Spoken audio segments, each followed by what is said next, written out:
Memória Petrobras, depoimento de Fernando Taboada Fontes, entrevistado por Márcia de Paiva. Rio de Janeiro, 26 de março de 2007. Realização Museu da Pessoa. Entrevista MPET Tecom, número 5. Bom dia. Bom dia. Fernando, gostaria de começar a entrevista pedindo que você nos diga seu nome completo, local e data de nascimento. Tá. Fernando Taboada Fontes.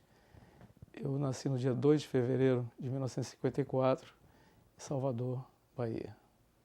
Fernando, qual é a sua formação? Sou geólogo, entrei na Petrobras em 81. Se formou por onde? Formei pela UFBA, Universidade Federal da Bahia. Formei em 76. Estive antes na CBPM, que é a Companhia Baiana de Pesquisa Mineral. Em 80, 81 vim para a Petrobras, estou até hoje na Petrobras. Qual foi o primeiro local que você foi trabalhar? No primeiro local eu trabalhei numa empresa, durante a faculdade ainda, eu trabalhei como técnico de geologia, na Tempo, era uma empresa de consultoria e projetos na área de geotécnica, na geotecnia. E na Petrobras, qual foi o setor que você O primeiro, ingressei pela Universidade de Petrobras, fiz o primeiro curso de petróleo, de geologia e petróleo, né? Todos nós fizemos da turma e depois eu fiquei na Bahia, fui lotado na Bahia, na gerência de acompanhamento e avaliação geológica na época. Então era exatamente a gerência que fazia o início, a operação durante o poço, acompanhamento do poço, determinação das litologias que a gente corta no poço, as rochas que você corta no poço, e depois a avaliação se o poço tinha petróleo, se tinha gás, se era econômico, não era econômico. Então essa foi a primeira gerência que eu trabalhei na Petrobras. E hoje você está lotado aonde? Qual é o seu cargo? Eu estou lotado na unidade de exploração e produção do Espírito Santo. O escritório fica em Vitória, a nossa sede fica em Vitória. Eu atualmente estou gerente de exploração, do ativo de exploração da unidade. Conta também como é que foi todo o desenvolvimento dessa área nova, como é chamada agora, a nova fronteira do Espírito Santo. Como é que você chegou lá? O Espírito Santo, se você olhar em termos de geológicos, conhecimento geológico, é uma bacia que é uma continuidade da bacia de Campos, do Nordeste de Campos. E depois de 98, com a quebra do monopólio, e nós dividimos por blocos exploratórios, então foi cobrada pela ANP, pela própria regulamentação do petróleo, né, pelas concessões exploratórias, que em um determinado prazo todas essas bacias fossem exploradas. E como tinham vários blocos em água profunda no Espírito Santo, que eram a continuidade da bacia de Campos, nós começamos a perfurar em 99.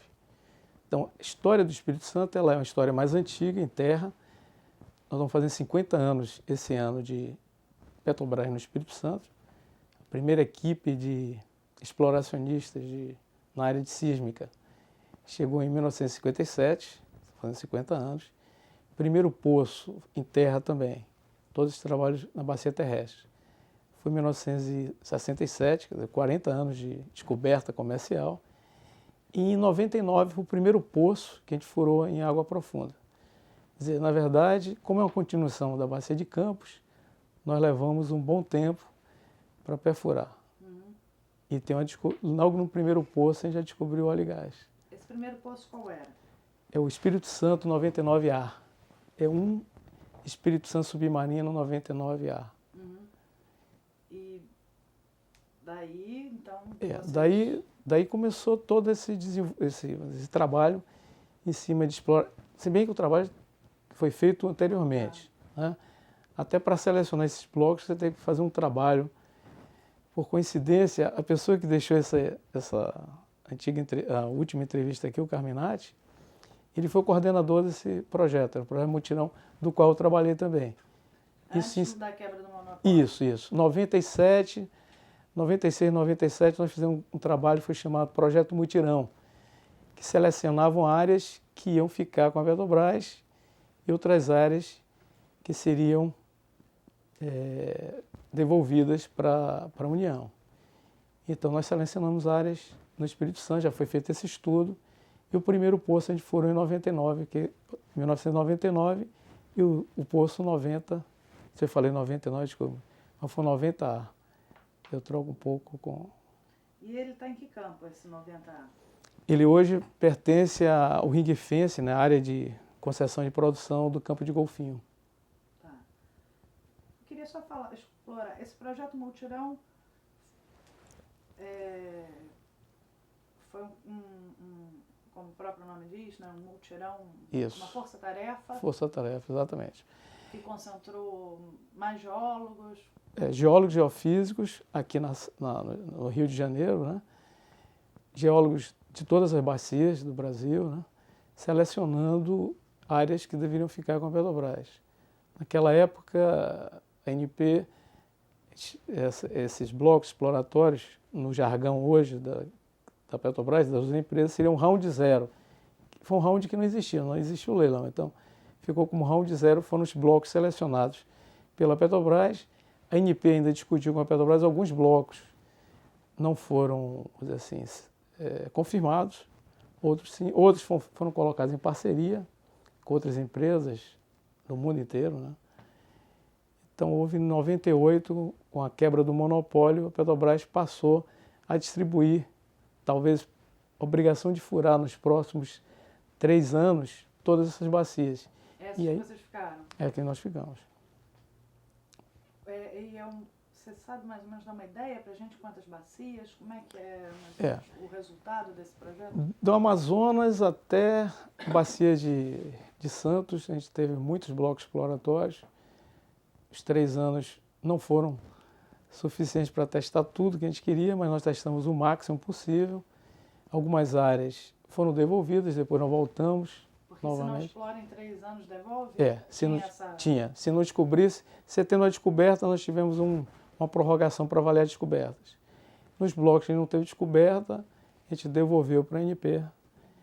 Depois a Petrobras voltou a adquirir essas concessões e a gente continua nesse crescimento lá na bacia do Espírito Santo. Então, o Espírito Santo, o primeiro poço de água profunda, quando mudou vamos dizer assim, o potencial do Espírito Santo até 98, 96, 97, 98, era restrita à terra. Então, todas as descobertas tinham sido 2 descobertas em água rasa, que era o gás de Peroá e o campo de Cação, e o restante em terra.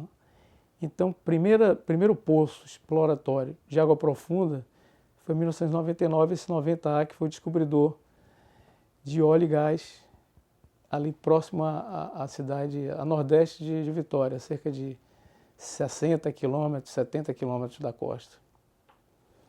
E esse é mais próximo de São Mateus ou não? Não. Ela fica muito próximo à Foz do Rio Doce, fica em frente a Aracruz, se eu não me engano, o município é Aracruz, e fica quase em frente à Foz do Rio Doce, se você pegar uma projeção da linha de costa.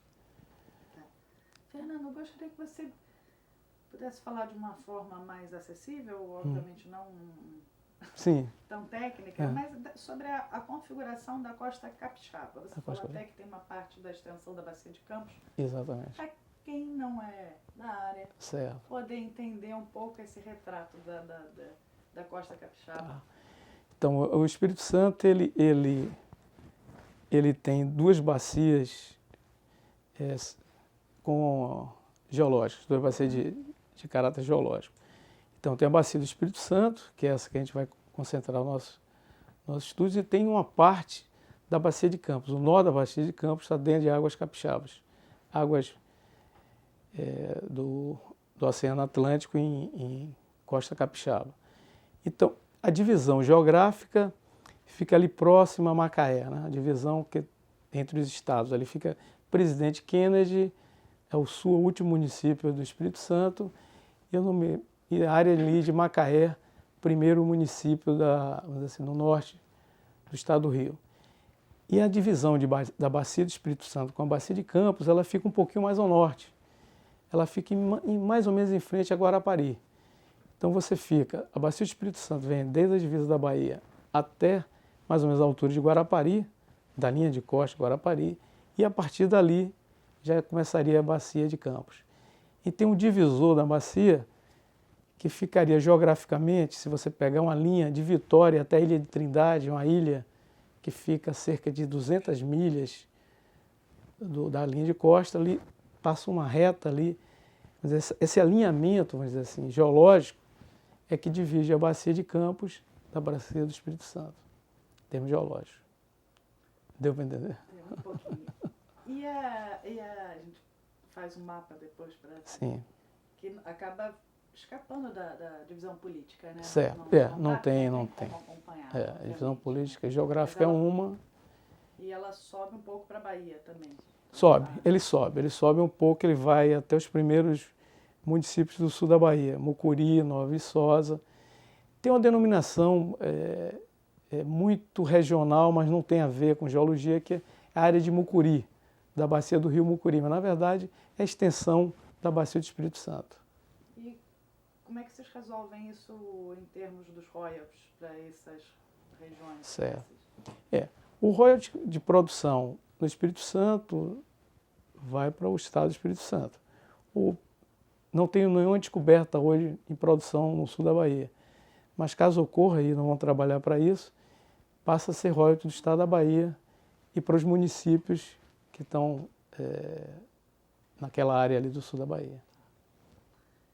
Me diga como é que vocês foram também escolhendo os nomes lá dos campos? Dos campos, Me diga os nomes deles e como foi também a escolha. Eu gosto de falar do Espírito Santo. O Espírito Santo realmente ele passou uma fase... petróleo final da década de 90, 98, 97, 98, até 99, o barril de petróleo chegou a $10 o barril. E o Espírito Santo tinha uma reserva abaixo. A reserva dele era em torno de menos de 100 milhões de barris. Considerando a produção, eram poucos anos para você continuar produzindo. Isso o pessoal questionava muito, olha, vamos fechar, não vamos fechar a unidade? E a partir dessa data, por sorte, eu cheguei no Espírito Santo em 98, a gente começou a fazer muito levantamento sísmico, né? Tridimensional, 3D, e a partir daí começou a aflorar todo esse potencial. Né? Então eu digo sempre que você investindo em petróleo, aliás, como qualquer coisa, você investindo nas pessoas, investindo em tecnologia, investindo na capacidade de absorver as oportunidades, seria uma decisão gerencial, nós começamos a ter resultado. E hoje o Espírito Santo está com a reserva de próximo a 3 bilhões, mais de 2 bilhões e meio. É o segundo maior estado em reserva. Nós hoje estamos com a segunda maior produção. Então tudo isso fez com que o Espírito Santo mudasse em pouco tempo, né, de 2000 para cá, mudasse toda essa ideia. E como é que é a descoberta desses campos e os nomes? Os nomes, eles são... A Petrobras escolhe o nome, esse nome vem, PNB aceita ou não. E de quem a decisão da escolha do nome? É do diretor de exploração, Guilherme Estrela. Ele é quem decide, a gente passa uma lista de opções. Por exemplo, em terra, nós fizemos agora 3 descobertas. Tem um campo de Saíra, Seriema e Tabuiaiá. São 3 nomes indígenas. Por exemplo, o Tabuiaiá é uma garça. Uma garça ela é toda branca, com bico preto, né, cabeça preta, as pontas das asas pretas. E que os índios da região chamavam de Tabuiaiá. Então a escolha dos nomes é em função também no caso em terra, são aves terrestres da região. E o diretor, como nacionalista e bom brasileiro, prefere escolher os nomes tupi-guarani. E no mar a mesma coisa, agora com essas descobertas, temos camarupim, tivemos o cachalote. Cachalote é baleias, jubarte, cachalote, franca, azul e anã são nomes normais. Mas essas últimas... E baleia. Mas essas últimas, por exemplo, o cacharel, é o nome da baleia macho, eu não sabia, soube há pouco tempo, era o nome da baleia macho em Tupi-Guarani. Então, Cacharel, que fica ao sul ali de Jubarte, e Baleia Azul também tem nome de baleia. Então, os nomes me representam interessante. A área dali de Jubarte é uma área que tem um potencial muito grande, um volume muito grande, passou a ser o Parque das Baleias, né? E aqui para cima nós estamos com a família ali dos golfinhos, né? Peixes mais ágeis ali na frente, mais ou menos entre Vitória e a Foz do Rio Doce. Deixa eu só perguntar uma coisa. Parte do golfinho, o petróleo, vocês estão encontrando também petróleo mais leve? Leve, exato. Para que região? Exatamente. A região de golfinho já começou com óleo leve, né? Já começou com óleo mais leve, não Isso, talvez, baleia. Exatamente, não pensando na baleia. São peixes mais ágeis, mais queridos até, né? As refinarias hoje disputam esse óleo pela qualidade, né? A gente veio de uma série de descobertas de óleo pesado na Petrobras, e depois de algum tempo a gente descobriu óleo leve em golfinho. Já em Jubarte é óleo pesado, mas essa última descoberta que a gente fez no Parque das Baleias, que é o Cacharel, né? Que é a baleia macho, o macho da baleia, ele é de óleo leve também. Então, a área de Jubarte começa a ter também descobertas de óleo leve, que a gente já esperava há algum tempo, a gente vinha trabalhando para isso. E agora a gente tem óleo leve tanto na área do golfinho, na área em volta de golfinho, como também no Parque das Baleias. Queria te perguntar também para você falar um pouco o que representa a descoberta desse óleo leve, né? Tá. E o que isso traz de novidade. Fala um pouquinho Tá. também sobre Bom, a qualidade o dele... histórico do offshore. Da Isso, descoberta em offshore. isso. A Petrobras, ela veio de descobertas de porte médio a grande, campos gigantes, como Marlim, Albacora, uma série de outros campos, onde a predominância era óleo pesado, né? Tem alguns óleos na parceria de campos também de leve, né? Mas os maiores campos eram de óleo pesado. E a primeira assim, descoberta que chamou a atenção foi exatamente no início da década agora, de 2003, foi a descoberta de golfinho com óleo leve. O que representa para a Petrobras isso? Temos, assim, de potencial. A gente vinha tendo alguns poços que a gente descobria uma quantidade pequena, não comercial, ou descobria óleo pesado. Então, com essa nova descoberta, a gente começou a rever, inclusive, o sistema petrolífero. No Espírito Santo, nós temos 2 sistemas petrolíferos atuando, enquanto na Bacia de Campos a gente tem um muito bom, mas é um sistema que ele é mais propício à geração de óleo pesado. Então, agora, com a nova descoberta que a gente fez, tudo é dinâmico. Naquela área do Parque das Baleias também muda um pouco, vamos dizer assim, o potencial para o óleo pesado da Bacia de Campos. Tudo é uma questão de investimento, como eu disse a você, investimento em tecnologia, a gente passou a furar mais profundo, e todo esse investimento em pessoas, em equipamentos, em sísmica, estão trazendo agora um novo tipo de óleo com perfil mais leve, é um óleo de valor agregado maior do que o valor de óleo pesado. Então, as nossas refinarias, inclusive, elas precisavam trocar óleo pesado. O óleo de Marlim, a gente exporta o óleo de Marlim e traz óleo leve para fazer, assim, encaixar no tipo de processamento das nossas refinarias. Então, a descoberta de óleo leve e deslocou esse óleo leve que vinha do exterior e a gente começa já a pensar em autonomia 100% de autossuficiência de petróleo, não somente em termos de volume. Nós estamos produzindo mais do que o consumo brasileiro, mas também pelo tipo de óleo, né?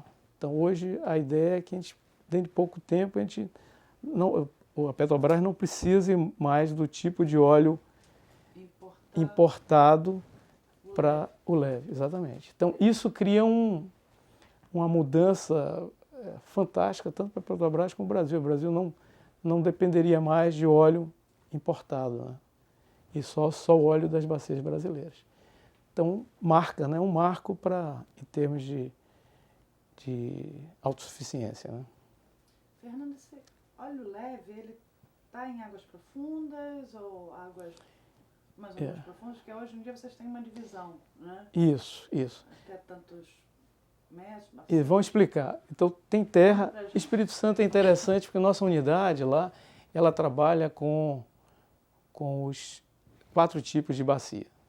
Tem a bacia terrestre, a bacia com água rasa, que é até 400 metros na visão Petrobras. De 400 a 1.500 seria água profunda e acima de 1.500 água ultra profunda. Então, Espírito Santo, a gente trabalha com esses 4 tipos de bacia. E tem óleo leve e óleo pesado em todos os tipos de bacia, tanto na bacia terrestre como a de ultra profunda. Lógico, as descobertas vão sendo dinâmicas e as descobertas até hoje em água profunda predominava o óleo pesado. Hoje, com a descoberta de golfinho e outras descobertas, nós já estamos mudando essa visão. Mas em todas elas nós temos óleo leve e óleo pesado, e gás também. Então a questão determinadas bacias ela tem mais potencial para óleo pesado, outras têm mais potencial para gás e óleo leve. É o caso da Bacia de Santos, que tem um potencial maior para o gás, né? Já havia descobertas agora em Mexilhão e todo esse grupo descoberto no gás. Então as bacias elas têm potencial para todo tipo de hidrocarboneto, agora depende muito do tipo e a quantidade, né? Então lá no Espírito Santo tem, tanto em água rasa, como terra, como água profunda e água ultra profunda, e tem óleo leve e óleo pesado e gás. Mais ou menos na mesma proporção? Não. É isso que eu digo. Muda um pouco a proporção. Por exemplo, na área de golfinho ali, naquela região da descoberta de golfinho, a propensão é para óleo leve. Na área de Jubarte, até o momento, apesar de ter descoberto óleo leve, a maior quantidade é óleo pesado, como a Bacia de Campos também. Mas e do gás também? Vocês têm do gás, exatamente. O gás, então. bom reservatório. Porque, na verdade, o que é que você precisa para ter hidrocarboneto na bacia? Você tem que ter uma rocha geradora, que ela vai gerar. Depois você tem essa rocha, ela expulsa esse hidrocarboneto, pode ser gás, pode ser óleo, que vão para o reservatório, né? Chegam no reservatório. Então, tem bacias, determinadas bacias, que isso ocorre rapidamente e você preserva o óleo, porque o óleo no início, todo ele é leve. À medida que você, por alguma razão, demora dentro do reservatório ou bota em contato com a água meteórica mesmo, as bactérias comem as partes melhores do petróleo, que são as moléculas mais leves. Então, à medida que você diminui o leve, seu óleo vai ficando mais pesado, vai ficando mais difícil de ser produzido e mais difícil de ser trabalhado para agregar valor. Por exemplo, o óleo leve ele entra numa cadeia de derivados com valor maior do que o óleo pesado. Então, o óleo pesado ele gera vários tipos de derivados, mas não chega à quantidade que o óleo leve. No caso do gás, lá nós temos uma bacia, como eu disse a você, nós temos 2 sistemas petrolíferos e um dos sistemas, que é o sistema marinho, ele tem mais contribuição de óleo leve e gás. Os 2 sistemas, só para a gente também deixar bem claro, é o terrestre e o marinho? De geração. Na verdade é o seguinte, nós temos formações que são de origem continental, né, e formações que são de origem marinha. Por estar no mar, não quer dizer que ela não seja de origem continental. Ela na verdade, ela foi gerada em continente e hoje está no mar. Mas a geração pode ser de origem continental dessas formações, que a genética dela é terrestre, e tem geração também de formações que foram geradas em mar. Então nós temos 2 sistemas. Temos o sistema continental, de bacia continental, que foi criada em terra, e tem de sistema marinho, de bacias que foram geradas já com processos marinhos. Tá? Então o Espírito Santo ele tem esses 2 sistemas ativos. E aí voltando então para a questão do gás, esse sistema marinho, como ele tem maior potencial para óleo leve e gás, então ele está mostrando, à medida que a gente perfura na bacia do Espírito Santo, está vendo que tem potencial também para o gás. Então já é um pouquinho geograficamente já é diferente. O Parque das Baleias fica no sul, na parte norte da Bacia de Campos, e o Golfinho fica na parte ali em frente à foz do Rio Doce. Né? Então essa área geográfica ali em frente à foz do Rio Doce, ela tem um potencial de geração maior para gás e óleo leve do que para óleo pesado. Enquanto que a parte sul do estado tem um potencial para óleo pesado ainda, apesar de a gente ter feito descobertas de óleo leve. E há uma expectativa do gás com toda a história da nacionalização da Bolívia, do gás boliviano? Vocês estão sentindo essa pressão? Como é que isso está sendo visto também lá pela ONS? A Petrobras, junto com o governo, lançaram o Plan Gás, que é um plano de antecipação de gás, né? E o Espírito Santo se encaixa muito bem dentro dessa nova filosofia de descobrir mais gás até para o Brasil não ser tão dependente, né, de importação de gás. E o Espírito Santo foi o primeiro a mostrar alguns resultados significativos nessa nova, a partir da crise do gás com a Bolívia. Então realizamos agora no final do ano a descoberta em 2005 e a declaração de comercialidade do campo Camarupim, fica ali perto de Vitória, ali perto de Golfinho. Teve uma outra área, Canapu, que a gente declarou comercialidade no final de 2005, que é um outro campo também com gás. Então, à medida que você está perfurando, nós estamos tendo resultados bons para o gás também no Espírito Santo. E o Plan Gás é um investimento alto, né, está sendo feito no Espírito Santo, exatamente para diminuir a dependência do gás. Então a gente acredita que até o final da década, até 2010, nós devemos estar produzindo 20 milhões de metros cúbicos por dia, só nesse complexo ao norte do Espírito Santo, nesse complexo da área de Golfinho. A unidade Espírito Santo está construindo, algumas etapas já ficaram concluídas, a unidade de tratamento de gás de Cacimbas, o TGC, que fica ali próximo à Foz do Rio Doce, também no município de Linhares. Então essa unidade de processamento de gás, ela tem capacidade, até o final da década, de processar 21 milhões e meio de metros cúbicos de gás por dia. Isso vai ser muito importante por conta exatamente dessa nova visão do Brasil de investir em projetos de gás para diminuir essa dependência do gás. Essa unidade fica ali, como eu já disse, no município de Linhares, ao lado do Gazene, que é o gasoduto que vai ligar o sistema de gasodutos do sul, sudeste, com o sistema de gasoduto norte e nordeste. O Gazene, a primeira perna, vamos dizer assim, ele foi dividido em três partes. A primeira parte está sendo finalizada agora, em maio está inaugurado, entre essa estação em Linhares, ali próximo ao Rio Doce, que a gente chama de Cacimbas, até Vitória. O segundo trecho do Gazene vai ser de Cacimbas até Cabiúnas, em Macaé.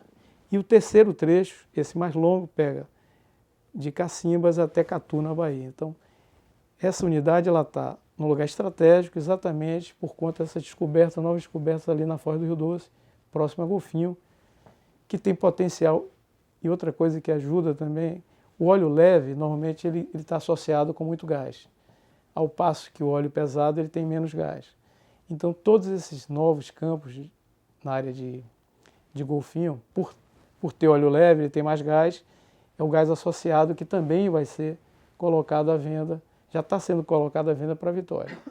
Então, tem todo vamos dizer assim, um projeto de expansão de investimentos por conta dessas novas descobertas de gás e um potencial muito grande também para novas descobertas no Espírito Santo de gás e óleo leve. E uma expectativa de vocês também, né? Expectativa muito grande. Descoberta para o óleo leve e o gás. Então, hoje... E a nova sede? Conta pra gente. A nova sede, desculpem, o trabalho já se iniciou, né? A partir de março foi assinar, agora em março, começa até o final do ano, até o final do mês. Já está sendo construído a parte de terraplanagem, início da terraplanagem. O consórcio vencedor, até meados de 2009, deve concluir a obra. A obra é de 24 a 30 meses. A Odebrecht lidera o consórcio, tem mais 2 empresas, e a gente espera que até meados de 2009, hoje está lotado em vários prédios, nós estamos em 6 prédios diferentes em Vitória. Isso, de qualquer maneira, traz um desconforto por conta de deslocamento, né? Apesar de Vitória ser uma cidade pequena, os deslocamentos são curtos, mas isso dificulta a integração das equipes, então a gente está torcendo que meados de 2009 todos estejam na mesma sede nova, né? Uma sede muito bonita. É um prédio grande, né? É um prédio grande, concepção bem moderna, né? Concepção de ecologicamente correto, né? Com valorização da luz natural, de coleta de água, de meteórica, tem uma série de projetos. É um projeto muito bonito. Ele foi o vencedor de 232 projetos. Vocês fizeram um concurso? Na verdade, a Petrobras, junto com o IAB, o Instituto de Arquitetura Brasileiro, fez o concurso, e dos quais foram selecionados, foram selecionados 30, depois selecionou mais 3, e desses 3, o vencedor, depois de 232 projetos analisados. Quer dizer, é um projeto muito, assim, evoluído em termos de tempo, né?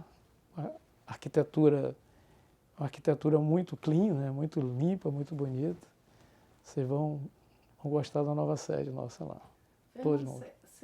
Eu que também queria, você está falando aqui de uma nova sede, linda, enorme. O que você percebeu, né, dessa nova fronteira que está sendo aberta para o próprio Estado, né? Tá. Do que a Petrobras trouxe para o Estado? Desculpa. Como é que Bom, você está lá? Isso. O Espírito Santo, ele é um estado pequeno, né? Tanto de dimensão geográfica como de população. Tem ideia, nós temos 29 mil quilômetros quadrados, são menores do que o Rio de Janeiro, que é o estado do Rio, com 3 milhões e 400 mil habitantes. Quer dizer, é um estado, um terço da cidade do Rio de Janeiro, um quarto da cidade do Rio de Janeiro, todo o estado, a população em todo o estado. É um estado, apesar de pequeno, tem grandes empresas investindo muito, além da Petrobras, está investindo até 2010 um montante muito grande em projetos de gás, projetos de óleo leve, projetos de óleo pesado, gasodutos, né, sistema de produção.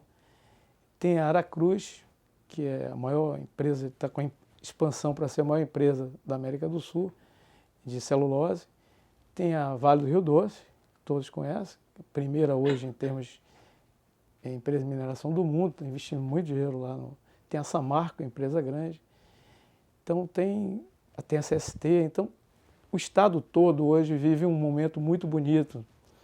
O atual governo, Paulo Hartung, tem feito um trabalho também de melhoria em termos de... Eu, quando cheguei em 98, eu senti o capixaba um pouco sem referência. Hoje ele tem uma referência muito forte. Ele acredita muito no Estado, né? O Estado, a gente brinca muito, chama de pequeno notável, porque é pequeno e está realmente crescendo muito. O ano passado foi o segundo estado em crescimento, se eu não me engano, ele bateu 10% de crescimento. O primeiro foi Mato Grosso, se eu não me engano, o segundo foi Espírito Santo, bem acima da média brasileira, né? O Brasil cresceu em torno de menos de 3%. Já vem de uma série, o ano passado, se eu não me engano, ano retrasado, foi 17%. Crescimento do Espírito Santo. Então ele está num momento bom e a Petrobras também num momento bom. A equipe também sente isso. Então a equipe toda ela muito engajada nesse crescimento, nessa mudança, né? Há cerca de 7 anos, 6, 7 anos, nós estamos fechando a unidade. Hoje a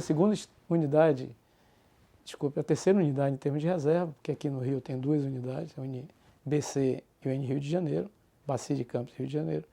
Nós somos a terceira em reserva, mas o segundo estado em reserva do Brasil, segundo estado em produção. Nós estamos produzindo em torno de 110 mil barris hoje e devemos ir até o final do ano para 200 mil barris. Dobrar. E com possibilidade de ofertar gás. Gás é diferente do óleo e depende de contrato de comercialização. O que a gente pode dizer é ofertar. Até o final do ano teria condições de ofertar até cerca de 8 milhões de metros cúbicos por dia, que é mais do que qualquer uma unidade hoje oferta para o mercado. Então estamos num momento muito bonito, né?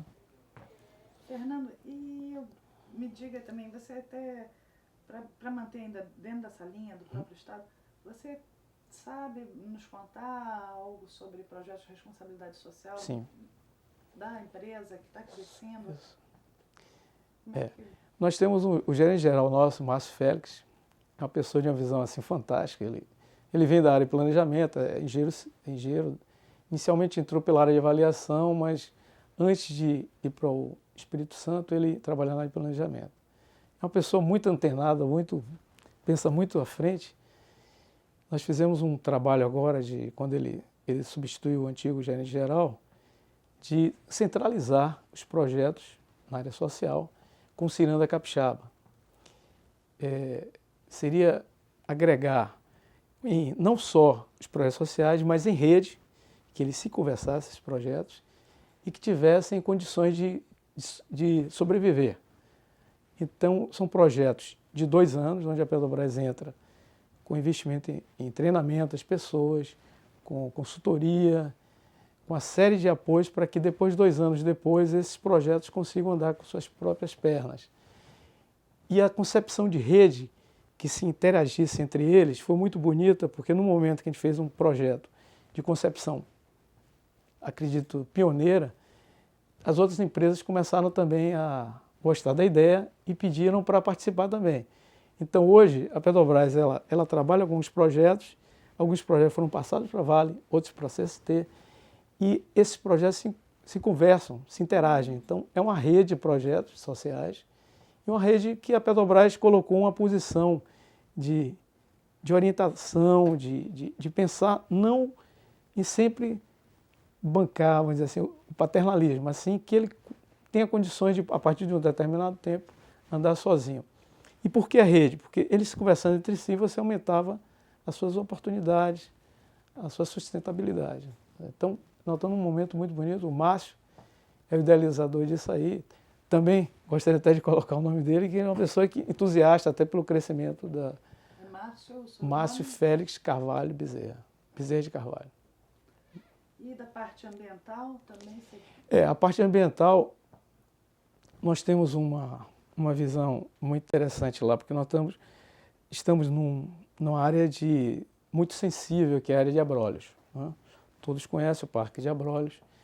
Há pouco tempo a gente teve uma portaria do IBAMA restringindo os trabalhos na área de exploração e produção de petróleo para aquela área. Então isso fez com que a exploração, a unidade do Espírito Santo passasse a pensar um pouquinho diferente de como a gente poderia trabalhar em cima desse novo cenário, é um cenário cada dia mais, vamos dizer assim, não diria mais fechado, mas cada dia mais responsável, né? Cada dia mais com mais cobranças, e a gente está, de certa maneira, interagindo bem com o órgão, principalmente o órgão estadual, e também com o órgão federal, com o IBAMA. Nós temos hoje uma coordenadora que ela é exclusiva só para esses contatos com a área tanto estadual como federal. Tanto da Bahia, nós também temos um bom relacionamento com o órgão da Bahia, que é o CRA, como o órgão estadual do Espírito Santo, que é o IEMA, e com o IBAMA. Então, está tendo um equilíbrio também. Os nossos projetos não tiveram até o momento nenhum impacto significativo por conta desses licenciamentos, né, que são necessários, são bem trabalhados. Então, acho que a gente está também vencendo um preconceito. Existe um preconceito muito grande entre a indústria de petróleo e vamos dizer assim, a área ambiental. Hoje a gente está conseguindo conversar, eu acho que por falta de conhecimento das duas áreas, a gente tinha pouco conhecimento da área ambiental e eles da área de petróleo. Hoje existe uma maior integração dessas duas áreas e facilita, né, o licenciamento ambiental, de certa maneira, estão conseguindo avançar nisso aí. A Petrobras hoje ela está muito mais preocupada em retribuir algum tipo de impacto. Ela pensa muito mais o que é que a gente pode trazer benefício, já que qualquer empreendimento traz um impacto, seja significativo ou não. Então ela pensa primeiro de que maneira a gente pode trazer benefícios para aquela área ambiental, para poder depois então pensar em como fazer um empreendimento. Então a gente pensa até antes de fazer um empreendimento, como é que a gente poderia melhorar as condições ambientais locais. Então, voltando então, vocês também têm essa preocupação ambiental e estão fazendo também um certo mapeamento para essa região do impacto ali na região de Abrolhos? Sim, na região de Abrolhos. Esses blocos na região de Abrolhos são blocos mais recentes. Então, à medida que se avançou em termos de análise ambiental, se avançaram também as necessidades de estudos. Então hoje a gente está fazendo muitos estudos de coleta de tanto a nível marinho como a nível continental, de sedimentos, no fundo, nos assoalhos marinhos. Estamos estudando as correntes marinhas, estamos vendo a questão da migração da baleia, a gente está sempre atenado com isso, a questão das tartarugas, né, da desova da tartaruga e também da colocação de novas tartarugas no mar. Então a gente sempre respeitando esses ciclos, tem determinadas fases que a gente tem que diminuir nossas atividades, nossos empreendimentos, já colocam no cronograma quais são as melhores épocas para fazer determinados tipos de trabalho. Então está tendo hoje uma maior consciência do tempo correto e do tipo de impacto que você estaria reduzindo ao máximo em termos ambientais. Então houve um avanço muito grande nesses últimos anos, acredito até por conta dessa integração, mais por conta da integração do diálogo, né? Diálogo franco, transparente. Eu acho que esse aspecto da Petrobras é uma empresa cidadã em todos as etapas. Você tem uma ideia, a maioria desses projetos são patrocinados pela Petrobras, apesar de terem projetos de a gente não conseguir, de alguma maneira, a licença daquela maneira, então vamos trabalhar para que a gente possa trazer um benefício de outra maneira. Então, a Petrobras, além de patrocinar esses tipos de estudos da área ambiental, ela também está preocupada de como a gente pode resolver trazendo o menor impacto possível.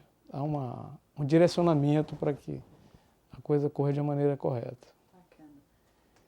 Você falou aqui também do Espírito Santo, que tem terra, água rasa, água profunda e ultra profunda. Exato. Tem algum outro estado que tenha essas características? Que abranja os 4? Não, o Rio e Santos, que são as duas áreas, e São Paulo, né, Bacia de Santos e Bacia de Campos, elas começam no mar. Quer dizer, a exploração, a bacia começa já dentro do mar. Então não tem terra. Espírito Santo é o primeiro, seguindo do sul para o norte. O sul da Bahia teria condições, a Bahia teria condições de ter, não tem. A Bahia ela tem uma força muito grande no recôncavo, que é terrestre, continental, e tem alguma coisa hoje em água rasa. Água profunda ainda não tem nenhuma descoberta significativa, tem potencial para isso. Então, o Espírito Santo, nossa unidade, a gente tem muitos parceiros, a gente tem sempre reuniões com esses parceiros, são desde a Shell, Exxon, que são as duas primeiras do mundo, até empresas menores. E é uma unidade que você vai encontrar pouquíssimas iguais. Que você tenha esse laboratório que você tem. Atividade em terra, água rasa, água profunda e água ultra profunda. Pouquíssimas vão ter esse tipo de perfil, né? De trabalhar em qualquer tipo de geográfico, né? Em termos de bacia. E com uma matriz muito rica também de hidrocarbonetos, passando do óleo extrapesado em terra até o gás no mar e água profunda. Então, é uma matriz de domínio geológico, geográfico e de tipo de hidrocarbonetos muito, muito rica, né? Para a gente é muito bom também. É um laboratório, as pessoas interagem sempre com qualquer tipo de projeto. Então, para quem está entrando, é muito interessante, porque ele vai ver todos os tipos de projetos com a matriz muito rica também, tipo de petróleo e potencial. Fernando, a escola, a Bacia de Campos, né, mais ou menos criou uma escola, um tipo de desenvolveu tecnologia, né, toda para poder explorar. O que mudou dos procedimentos? Foi necessário adaptar lá para o Espírito Santo? Foi. E o que foi? Eu diria que a Petrobras ela tem 4 escolas. A primeira escola foi a Bahia, né? Onde começou o petróleo, desde a década de 40, em terra, com Campo de Candeias. Depois veio a fase de Bacia de Campos, uma fase muito forte. E uma fase, as pessoas que conhecem mais a Petrobras reconhecem também uma outra fase, que foi a Bacia do Rio Grande do Norte, um estilo também de gestão de projetos um pouquinho diferente da Bacia de Campos, tão competente, né? Até um pouco anterior, exatamente. E a bacia, o último foi a Bacia de Campos, né? E agora a Bacia do Espírito Santo. Nós já estamos sendo considerados pelo sistema Petrobras como uma nova gestão. Por quê? A diferença grande entre o Espírito Santo, a principal diferença entre o NBC e a Unidade Espírito Santo é que a Unidade de Campos ela começou com um projeto de água rasa, foi crescendo, aumentando de tamanho, chegou em água profunda, ela já tinha um domínio, ela foi aos poucos, e no Espírito Santo já foi muito mais rápido o processo, né? Nós saímos de terra para água profunda, uma velocidade muito grande. E para isso precisamos de pessoas, muitas pessoas da Bacia de Campos foram para a Unidade do Espírito Santo, a gente recebeu pessoas da Bahia, né? Eu sou oriundo da Bahia, do Norte também, Norte e Nordeste. Então, existe uma diversidade maior de gestão, existe uma cobrança maior para agilidade com um time menor. Então, com um time bem menor, nós somos uma das menores unidades da Petrobras em exploração e produção, mas com agilidade suficiente para colocar esses grandes projetos em produção.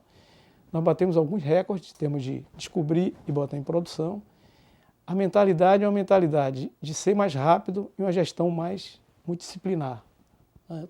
Envolvendo, talvez a UNBC, por já ter um peso muito grande, vamos dizer assim, uma competência muito forte, ela não era tão dependente. Por exemplo, o Espírito Santo ela trabalha muito com o SEMPES, integrado com o SEMPES, trabalha muito integrado com a unidade, a gestão aqui no staff, na sede, né? Com exploração, EIP exploração, EIP engenharia. Então, ela, por ser menor, por ser mais ágil, ela também trabalha com maior integração com essas áreas. Então, por uma questão de compromisso também, de prazos, nós nascemos na era, já depois da quebra do monopólio, com prazos mais curtos. A NBC viveu uma fase de projeto de tempo, com tempos mais longos, você tinha um tempo maior, né?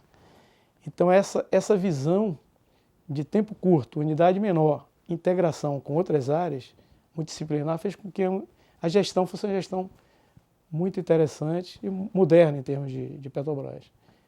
Já estamos sendo referência em algumas áreas por conta disso. Da parte de exploração, vocês continuam ainda estão num processo também muito forte.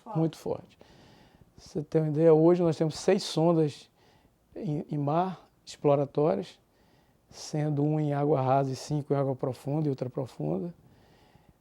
Esse ano vamos fazer 30 poços em terra exploratórios. Então, há uma diversidade também em termos de investimento em todas mas a gente chama muito de polos de EIP. A gente tem um polo de exploração e produção em terra, tem um polo de exploração de gás ali, exploração e produção de gás, de água profunda, com óleo leve, polo de exploração e produção, água profunda com óleo pesado, e polo de exploração e produção em ultra profunda. Então nós dividimos em 5 polos, onde tinha sinergia. Esses polos têm sinergia entre os projetos. Se comunicam. Comunicam, exatamente. Eles são integrados e são com equipes multidisciplinares trabalhando em todos eles. Então o investimento também foi distribuído, nós temos investimento, o nosso gerente geral ele fala muito, olha, a gente não pode esquecer que tem um laboratório para água profunda e ultra profunda. Muito desenvolvimento que a gente fez em água profunda deve-se também ao conhecimento de terra e água rasa. Então, toda uma opção o valor do conhecimento é olhado também em todos esses grandes polos de exploração e produção para que eles interajam de uma forma positiva. E vocês estão então com algumas, eu estava vendo a revista, com algumas novidades, pelo menos o que eu vi, novidade. Está sendo estreada lá essa bomba também sistema de bombeio? Sistema de bombeio, isso, submerso. Nós fomos o primeiro a testar em água profunda Jubarte, né? Foi o primeiro piloto de produção em água profunda com óleo pesado. Água já tinha Marlim, mas Marlim tinha uma concepção. O óleo era até 19 graus, o nosso era mais baixo ainda.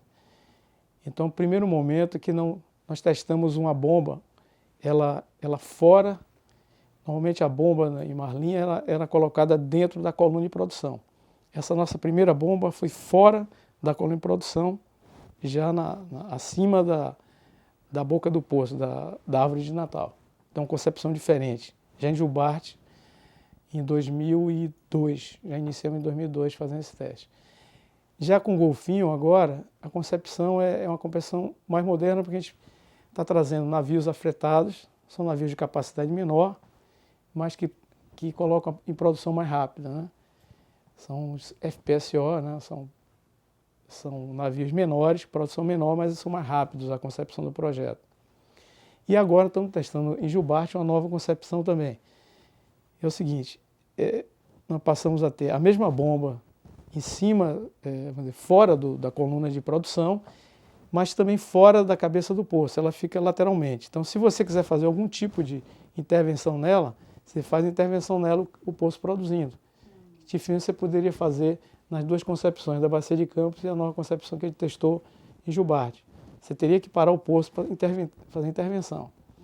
Com essa nova concepção, com a bomba fora da coluna e fora da cabeça de produção, lá no fundo do mar, você pode produzir o poço, você tem como produzir e trabalhar na recuperação ou na manutenção da bomba sem impactar a produção.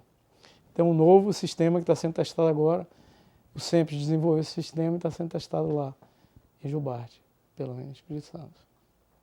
O maior campo que vocês têm, então, qual é? Ainda é Jubarte, em volume é Jubarte. Jubarte é o maior campo, depois o segundo campo viria a área de Golfinho, toda a estrutura de Golfinho, depois vem Cachalote, depois uma série. Nós estamos com novas descobertas, nós chegamos a 2,5 bilhões de barris de reserva total, a gente acha que chega próximo aos 3, e com essas novas descobertas de óleo leve também na área de Jubarte, a perspectiva é que a gente cresça muito ainda esse ano. O gráfico, eu até trouxe um material para deixar depois com vocês, o nosso gráfico mostra uma reta paralela, né, até 96, 97, 98, começamos a investir muito em sísmica tridimensional e também em softwares de interpretação geológica e geofísica, a partir daí começam as primeiras descobertas. E a partir daí a reserva cresceu uma inclinação muito forte e a gente pretende continuar com essa inclinação. Bacana. Queria que você me contasse uma história. Uma história? Que tenha te marcado. Bom, como eu disse, Carminati, que foi o coordenador do projeto Mutirão, acabou de dar entrevista para vocês, e eu fazia parte da equipe dessa força-tarefa, como você bem colocou, de selecionar áreas para que a Petrobras, depois de 98, com aquele monopólio, tivesse algumas áreas para trabalhar, para não impactar, porque se naquele momento fosse parado o processo total da Petrobras para o leilão, a gente ia ter um gap aí muito grande de atividades. Isso a ANP, nem o Brasil, nem ninguém queria isso. Então nós selecionamos algumas áreas. Um dos blocos mais, a gente chamava Golden Block, quer dizer, o bloco de ouro,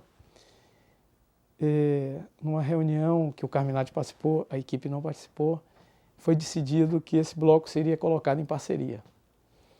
Aquilo naquele dia foi uma ducha fria em toda a equipe, né? Era o melhor bloco, é um bloco fantástico, inclusive está no Espírito Santo, é o PC10. E eu me lembro que eu fui para o hotel, eu estava aqui no Rio, pensando, eu quase que não dormia à noite, pensando, porque colocaram junto com a gente a Shell, que era a segunda maior empresa, a Exxon, que na época era a primeira, né? E a Petrobras. E a parte operacional, né, seria feita pela Shell. Eu disse, isso aqui pode ser, pensei, né, naquela época, se a gente não for competente o suficiente, nós vamos ser arrastados, né, atropelados por essas grandes empresas. 6 anos depois, 7 anos depois, 5 anos depois, a gente está vendo que a Petrobras é muito competente. Nós fomos parceiros nesse bloco, por ser a operação da Shell do lado da operação da Petrobras no BC10, onde tem um campo hoje Jubarte, nós tivemos muito mais descobertas sozinhos do que com essa grande parceria. Nós temos muito mais competência, apesar de ter aprendido também com essas parcerias, essas interações com grandes equipes, grandes empresas, foi fundamental também para o processo nosso de crescimento.